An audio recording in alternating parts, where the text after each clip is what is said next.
Did you know? In its earliest stages, Tekken wasn't a fighting game or a video game at all. It was originally a project that experimented with 3D character modeling during the early years of polygonal graphics. The idea of adapting it into a fighting game came after Namco hired several former SEGA employees who had previously worked on Virtua Fighter. These employees included Saichi Ishii, who served as the lead producer for Tekken 1 and 2 before passing the reins on to Katsuhiro Harada. The team's goal was to make a game similar to Virtua Fighter, but use fully modeled textures and have the game run at twice Virtua Fighter's frame rate. Early promotional material also showed that the project was named Rave War before the name Tekken was chosen. Tekken has long been associated with Sony's PlayStation consoles and didn't appear on competitors' hardware until 2001 with Tekken Advance. According to the series producer Katsuhiro Harada, this was due to similarities between the original PlayStation hardware and the arcade cabinets Tekken was built for. Harada also told Polygon that Namco only brought the series to non-Sony platforms when the demand was high enough. Some of the stranger mini-games in the Tekken series began as off-the-wall ideas from the developers. In an interview with Silicon Era, Harada mentioned that Tekken Force, first introduced in Tekken 3, came from a simple side idea, stating, "We wanted to have Tekken characters side-scroll through stages and pick up meat to replenish health. At the beginning, that's what we wanted to do. I know it sounds silly and it's hard to see the purpose, but I really wanted to do that." Tekken Ball, which was also introduced in Tekken 3, was originally designed as a simulation to help practice air juggling. Harada stated, "The original idea was to hit the ball and juggle it to a basket, sort of like basketball. It didn't go how I imagined and I was kind of frustrated. If it's not going to be good, I thought I should make it into a versus game." The minigame had to be developed by a small team of 3, including Harada himself, so that the other staff could continue working on the main game. The development of Tekken Ball led Harada to experiment with similar minigame ideas, including a pinball minigame. He ultimately believed a bowling minigame where players took turns felt more appropriate, leading to the addition of Tekken Bowl in Tekken Tag Tournament. Tekken 3's arcade release contains a trio of unused characters in the game's data. This includes 2 new characters named Sake and Insect, and Tekken 2's Jun Kazuma. When asked about Sake, Harada stated that he had the idea of making a playable salmon that could only splash around helplessly while making flapping noises. Because it cost 100 yen, about $1, for each play at the arcade, Sake was cut. Namco didn't want players to feel cheated out of their money by playing as a character that couldn't fight at all. Insect, on the other hand, was the result of a bug in the game's coding. According to Harada, the bug made characters' arms, legs, and waist shrink to thin sizes, making them resemble a praying mantis. Development on Insect was quickly dropped, however, due to the large amount of resources being used to make the other new characters.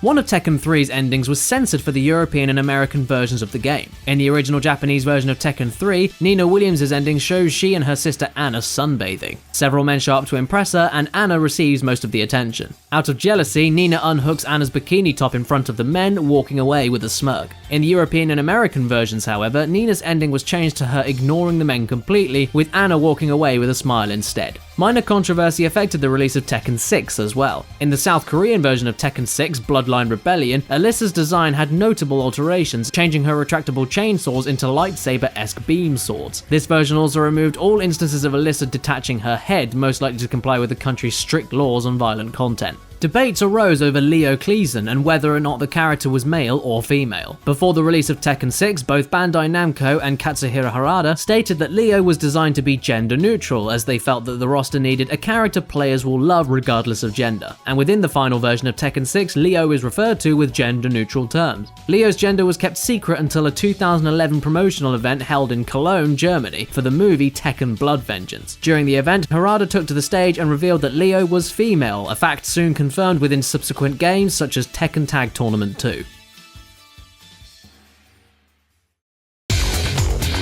The announcement of Tekken 7's new fighters sparked especially mixed reception in the West when Lucky Chloe was revealed, including complaints that the character was a furry Vocaloid idol. Harada, in response to the negative Western reaction, took to Twitter stating, "I'll make a muscular and skinhead character for you. Remember, I said we've more new characters and she is one of them," and that Lucky Chloe would be exclusive to the Japanese version. While the statement was intended as a joke, several gaming news outlets reported on Lucky Chloe's exclusivity as fact until Harada confirmed that she was, in fact, in all versions of the game. Harada was particularly careful with another one of Tekken 7's newcomers, the Saudi Arabian fighter Shaheen. He intended to include the Arabian character in the Tekken series roster as early as 2009, but wanted to visit the region first to get a better sense of its people and culture. He even took to social media asking for feedback from Middle Eastern fans to help with Shaheen's final design. Shaheen was met with very positive reception, even appearing in regional newspapers such as Al Ayam in Bahrain. This reception led Harada to encourage his close friend and fellow producer Yoshiniro Ono to include include a Middle Eastern character in the roster of Street Fighter V, leading to the announcement of Rashid shortly after. The Tekken series is also known for its Easter eggs. In Tekken 4's Tekken Force mode, 4 enemies in the final level are named Anthony, John, Chad, and Flea, after members of the American rock band Red Hot Chili Peppers. In Paul Phoenix and Brian Fury's Tekken 3 stage, a piece of graffiti in the background reads Soul Edge. This is a reference to Soul Blade, another 3D fighting game by Namco, originally named Soul Edge in Japan, and the originator of the Soul Calibur series. Tekken 5's Final Frontier stage has an LED monitor in the background that will, on occasion, show a sprite of Pac-Man. Tekken Tag Tournament 2, however, caused slight controversy over one of its stage designs. The Saudi Arabian stage, Modern Oasis, included a floor decoration with the word Allah written in Arabic. This prompted a negative response from Muslim players, since both stepping on God's name and using God's name in an unnecessary manner are both considered highly disrespectful acts in Islam. When players brought the issue to Katsuhiro Harada's attention on Twitter, he formally apologized for the mistake, and the Arabic writing was removed in an update. This was not the first time the Tekken series had run into potential controversy though. Tekken 3 featured a guest fighter named Gon, a fire-breathing dinosaur from a manga series of the same name. Despite the character receiving negative reception at first, he became one of the most requested characters for future titles, most notably Tekken Tag Tournament 2. This led Harada to repeatedly state on Twitter that the character was only allowed in Tekken 3 because of a one-time license and would be very unlikely to make a return appearance. This same license was one of the reasons preventing Tekken 3 from being added to the European PlayStation Store.